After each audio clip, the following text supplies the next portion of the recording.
দুই নম্বর আসুন, কোরআন যে যুক্তিপূর্ণ যুক্তি, কোরআন যে ব্যক্তি, দম্পতি, সমাজ, পরিবার, পরিজন, দেশ, রাষ্ট্র, রাজনীতি, অর্থনীতি, সমাজনীতি, ইহলৌকিক পারলৌকিক নীতি, কোরআনে সবকিছু আছে না নাই? সবকিছু আছে। তিবিয়ানান লিকুল্লি শাই, সবকিছু আছে। কোরআনে নেই এমন কোন কথা কাজ আপনার জীবনে নেই। আপনি যদি পারেন আপনার ঘরের পিছে বড় বড় কচুরি পানার নিচে 6 হাত কাদা মাটির তলে সেখান থেকে একটা প্রশ্ন বের করেন, বের করে আমাকে জিজ্ঞাসা করেন যে অনারেবল মাওলানা, আমার ঘরের পিছে কচুরি পানার নিচে 7 হাত কাদা মাটির নিচে, সেখানে আমার এই জিজ্ঞাসা আপনার কাছে, আপনি জিজ্ঞেস করতে পারবেন কিন্তু আটকাতে পারবেন না, ঠেকাতেও পারবেন না ইনশাআল্লাহ। ইউতাল হিকমাতা মাইয়াশা ওমা ইউতাল হিকমাতা ফাকাদ উতিয়া খায়রান কাসীরা।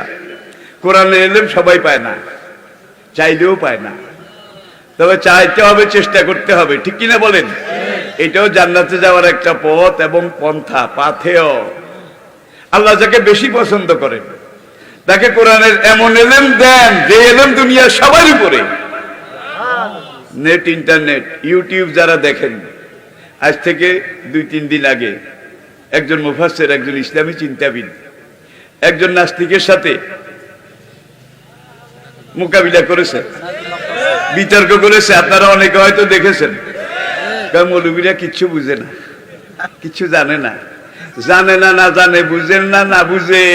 এতদিন ভালো মৌলবী একটাও সেখানে ডাকা হইতো না, এখন ভালো জাননেওয়ালা মৌলবী একটা ডাকার পরেই সব নাস্তিক ইয়া নফসি, ইয়া নফসি, ইয়া নফসি, গেলাম।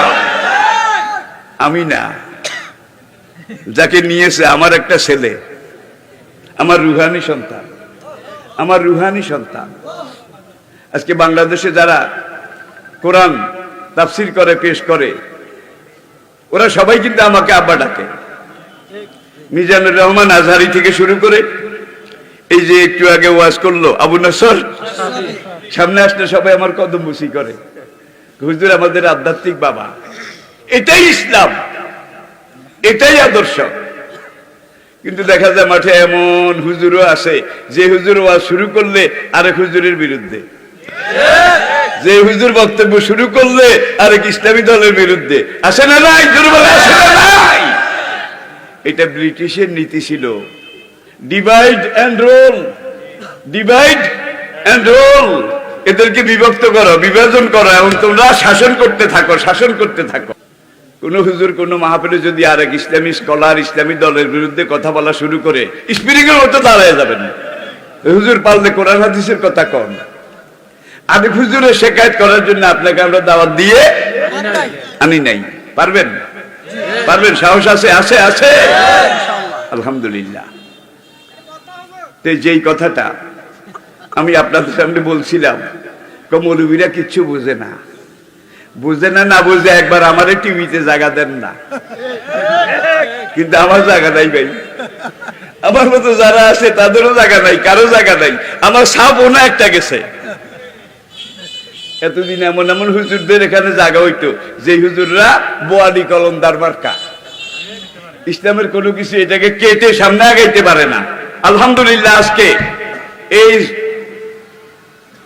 নেটের যুগে, ইউটিউবের যুগে আমি বাংলাদেশে আমার ঘরে বসে কথা বলি, এই কথাগুলো 10 মিনিটের মধ্যে পুরো দুনিয়াতে চলে যায়। আমি জুমায় খুতবা দেই, আমার জুমার খুতবাটা এক একটা বিশাল মাহফিল।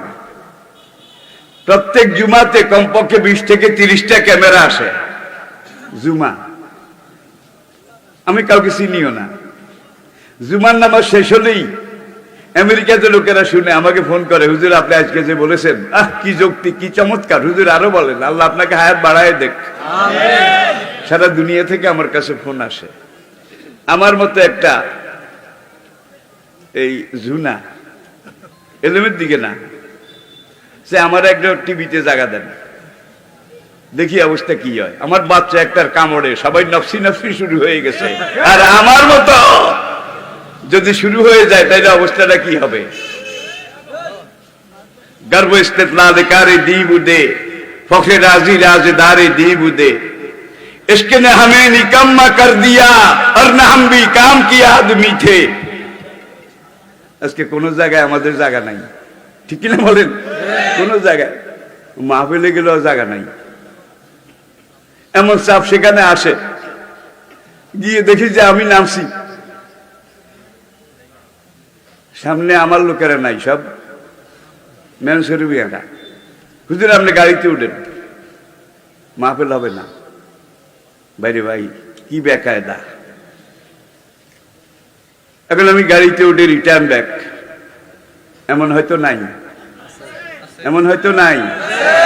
এগুলোর পরিণাম পরিণতি ভালো হবে না, আল্লাহ এগুলো সহ্য করবে না।